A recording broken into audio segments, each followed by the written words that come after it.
Hello, welcome back to my channel. ಇವತ್ತು ನಾನು peanut ಅಥವಾ ಗ್ರೌಂಡ್ನಟ್ ಅಂತ ಕರೆಯೋ ಈ ಶೇಂಗದ ಬಗ್ಗೆ ಹೇಳ್ತಿದ್ದೀನಿ. ಕನ್ನಡದಲ್ಲಿ ಶೇಂಗಾ ಅಂತ ಕರಿತೀವಿ ನಾವು. ಇದು ಯಾವುದಕ್ಕೆ ಯೂಸ್ ಆಗುತ್ತೆ, ಯಾವ ಥರ ತಿನ್ನಬೇಕು ಅಂತ ಹೇಳ್ಕೊಡ್ತೀನಿ. ಇದು ಸ್ಪೆಷಲಿ ಹಾರ್ಟ್ ಹೆಲ್ತ್ಗೆ ತುಂಬ ಒಳ್ಳೆಯದು, ಹೆಲ್ದಿ ಫ್ಯಾಟು. ಸೊ ಇದು ಒಂದು ಪೀನಟ್ಟು ಮತ್ತು ಶೇಂಗಾ ಹೇಳ್ಬೋದು, ಹೆಲ್ದಿ ಫ್ಯಾಟ್ ಅಂತಲೇ ಹೇಳ್ಬೋದು. ಇದು ತಿನ್ನೋದ್ರಿಂದ ಹಾರ್ಟ್ ಪ್ರಾಬ್ಲಮ್ಸ್ ಆಗಲಿ, ಸ್ಟ್ರೋಕ್ ಆಗಲಿ ಬರೋದು ತುಂಬ ಕಡಿಮೆ.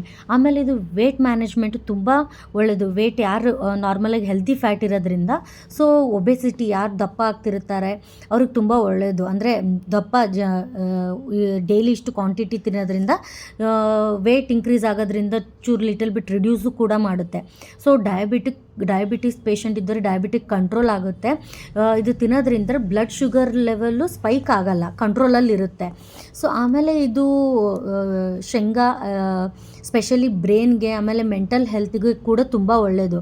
ಇದರಲ್ಲಿ ವಿಟಮಿನ್ B3 ಮತ್ತು ವಿಟಮಿನ್ C ಕೂಡ ಇರುತ್ತೆ. ವಿಟಮಿನ್ B3 ಇರೋದ್ರಿಂದ ಎನರ್ಜಿಗೆ ತುಂಬ ಒಳ್ಳೆಯದು, ತುಂಬ ಹೈ ಎನರ್ಜಿ ಇರುತ್ತೆ ಇದು ಡೈಲಿ ತಿನ್ನೋದ್ರಿಂದ. ಆಮೇಲೆ ವಿಟಮಿನ್ C ಇರೋದ್ರಿಂದ ಸ್ಕಿನ್ ಕೂಡ ತುಂಬ ಒಳ್ಳೆಯದು. ಆಮೇಲೆ ಬ್ರೈನ್ ಹೆಲ್ತ್ಗೆ ಯಾವ ಥರ ಹೆಲ್ಪ್ ಮಾಡುತ್ತೆ ಅಂತ ಅಂದರೆ, ಇದರಲ್ಲಿ ಈ ಶೇಂಗಾ ಅಥವಾ ನೀವು ಬೆಂಗಳೂರಲ್ಲಿ ಕಡಲೆ ಬೀಜ ಅಂತ ಕರಿತೀರ. ಸೊ ಇದರಲ್ಲಿ ಟ್ರಿಪ್ಟೋಪ್ಯಾನ್ ಅಂತ ಅನ್ನೋದು ಕಂಟೆಂಟ್ ಇರುತ್ತೆ. ಅದು ಏನಕ್ಕೆ ಹೆಲ್ಪ್ ಮಾಡುತ್ತೆ ಅಂದರೆ ಸೆರೋಟಿನ್ ಪ್ರೊಡ್ಯೂಸ್ ಮಾಡೋಕ್ಕೆ ಹೆಲ್ಪ್ ಮಾಡುತ್ತೆ ಬ್ರೈನಲ್ಲಿ.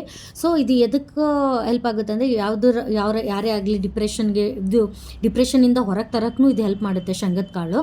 ಸೊ ಹಾಗೆ ಇದು ತಿನ್ನೋದ್ರಿಂದ ಕ್ಯಾನ್ಸರ್ ಪ್ರಿವೆನ್ಷನ್, ಅಂದರೆ ಡೈಲಿ ಒಂದು ಮುಟ್ಕಿ ತಿನ್ನೋದ್ರಿಂದ ಕ್ಯಾನ್ಸರ್ ಕೂಡ ಬರದೇ ಇರ್ಬೋದು. ಚಾನ್ಸಸ್ ಆಫ್ ಸಫರಿಂಗ್ ತುಂಬ ಕಮ್ಮಿ ಆಗುತ್ತೆ. ಆಮೇಲೆ ಇದರಿಂದ ಬೋನ್ ಮತ್ತು ವಿಷನ್ ಹೆಲ್ತ್ ಕೂಡ ತುಂಬ ಒಳ್ಳೆಯದು ಈ ಕಡಲೆ ಬೀಜ. ಸೊ ಆಮೇಲೆ ಇದರಲ್ಲಿ ಫಾಸ್ಫರಸ್ ಕಂಟೆಂಟ್ ಇರೋದ್ರಿಂದ ಬೋನಿಗೆ ತುಂಬ ಒಳ್ಳೆಯದು. ಆಮೇಲೆ ತುಂಬ ಎನರ್ಜಿ ಕೂಡ ಕೊಡುತ್ತೆ, ಸ್ಟ್ರೆಂತ್ ಕೂಡ ಇರುತ್ತೆ ಶೇಂಗದ ಕಾಳು ತಿನ್ನೋದ್ರಿಂದ.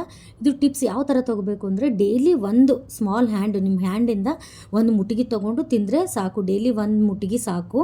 ಸೊ ಯಾರಿಗಾದರೂ ಪೀನಟ್ ಅಲರ್ಜಿ ಇದ್ದರೆ ಇದು ತಿನ್ನಲೇಬಾರ್ದು.